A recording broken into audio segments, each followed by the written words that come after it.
semua, perkenalkan nama saya Muhammad Sikin, biasa dipanggil Ikin atau bisa kalian panggil Pak Ikin. Saya adalah dosen sistem informasi di UIN Sultan Taharani di Jambi. Pekerjaan saya sehari-hari selain dosen, saya juga adalah seorang entrepreneurship di bidang fotografi. Nah, pada hari ini saya akan sharing tentang bahaya hoax yang mengintai dari citizen journalism. Sebelum kita membahas tentang etika jurnalistik yang bisa diharapkan untuk melakukan citizen journalism, kita bahas dulu nih, apa sih citizen journalism itu? Citizen journalism atau dalam bahasa Indonesia jurnalisme warga merupakan suatu aktivitas jurnalisme yang dilakukan oleh warga biasa yang tidak memiliki status sebagai jurnalis secara profesional dan tidak menempuh atau memiliki latar belakang pendidikan jurnalistik, sehingga dapat menyampaikan berita dengan gaya sendiri. Aktivitas apa saja sih yang dilakukan oleh seorang citizen jurnalis? Mulai dari mengumpulkan, mengolah dan menyebarluaskan informasi berupa tulisan, gambar, video maupun laporan lisan. Dengan bermodalkan ponsel pintar, kita bisa saja menangkap peristiwa-peristiwa penting dan dapat menyebarkannya melalui media sosial secara cepat. Namun, permasalahannya adalah ketika kita begitu mudah untuk menangkap momen-momen tersebut dan membagikan ke kerabat dekat kita di media sosial, kita tidak melihat gambaran peristiwa tersebut secara menyeluruh dan memahami konteks. Mengapa peristiwa tersebut terjadi, sehingga yang terjadi adalah kita terpancing dan menyebarkan berita bohong. Lalu bagaimana kita dapat mencegah diri kita untuk tidak menyebarkan informasi yang salah? Pertama, kita harus ketahui terlebih dahulu ciri-ciri dari hoax atau berita bohong. Ciri-ciri berita bohong itu apa aja sih? Menurut Ketua Dewan Pers, ada 12 ciri-ciri hoax berdasarkan dari konten hoax itu sendiri. Seperti yang satu, sumber tidak jelas dan tidak ada yang bisa dimintai tanggung jawab atau klarifikasi. Yang kedua, menciptakan kecemasan, kebencian, dan permusuhan. Yang ketiga, pesan sepihak, menyerang dan tidak netral atau berat sebelah. Nah, yang keempat, minta agar berita di-share dan diviralkan. Yang kelima, memanfaatkan fanatisme atau atas nama ideologi, agama, dan suara rakyat. Yang keenam, biasanya ditulis oleh media awal-awal, di mana alamat media dan penanggung jawab tidak jelas. Yang ketujuh, artikel yang ditulis biasanya menyembunyikan fakta dan data serta memenjirkan pernyataan narasumbernya. Yang kedelapan, manipulasi foto dan keterangannya. Foto-foto yang digunakan biasanya sudah lama dan berasal dari kejadian di tempat lain, serta keterangan juga dimanipulasi. Yang kesembilan, mencatut nama tokoh-tokoh berpengaruh atau menggunakan nama media terkenal. Yang kesepuluh, judul dan pengantarnya provokatif dan tidak cocok dengan isinya. Yang kesebelas, memberi penjulukan. Dan yang terakhir, nomor 12, menggunakan argumen dan data yang sangat teknis supaya terlihat ilmiah dan dipercaya.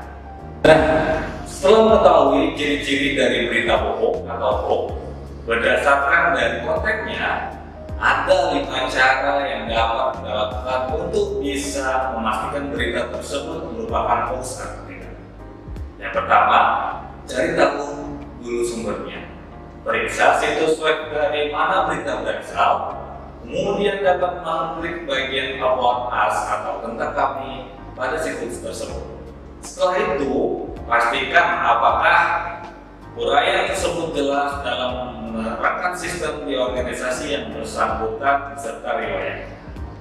Yang kedua, perhatikan penulisnya. Apakah penulis tersebut sering menulis untuk web lain atau mereka menulis untuk situs-situs web yang tidak tampak meyakinkan.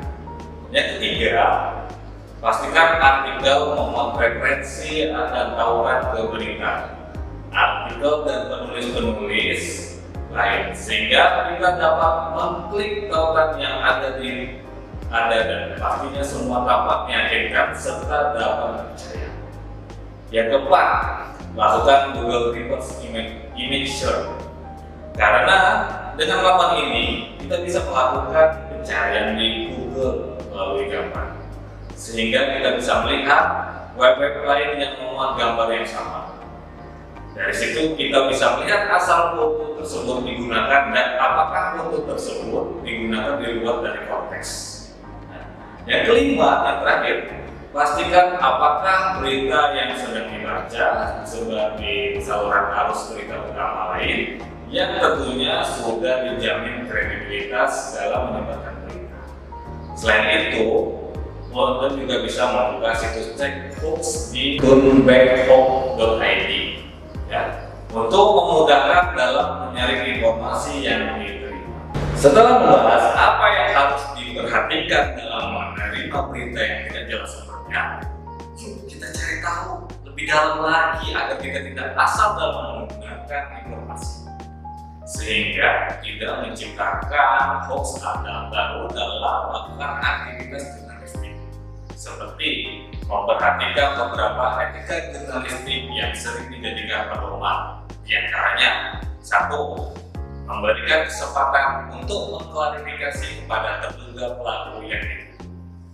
Yang kedua, jangan berprasangka atau diskriminasi terhadap suku, ras, agama, warna kulit, jenis kelamin, dan bahasa, serta tidak merendahkan martabat orang miskin dan lemah, baik itu secara jasmani maupun jiwa.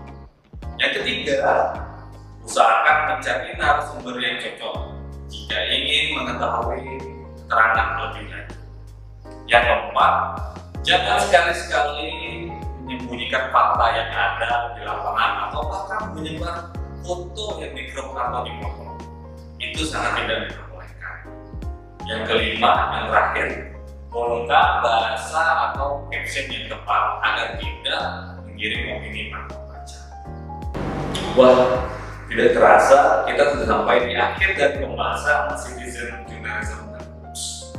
Semoga video ini dapat membantu teman-teman sekalian dalam mendeteksi berita bohong atau hoax, tidak menelan informasi secara mentah-mentah, serta tidak asal mengumpulkan informasi dan menyebarkannya.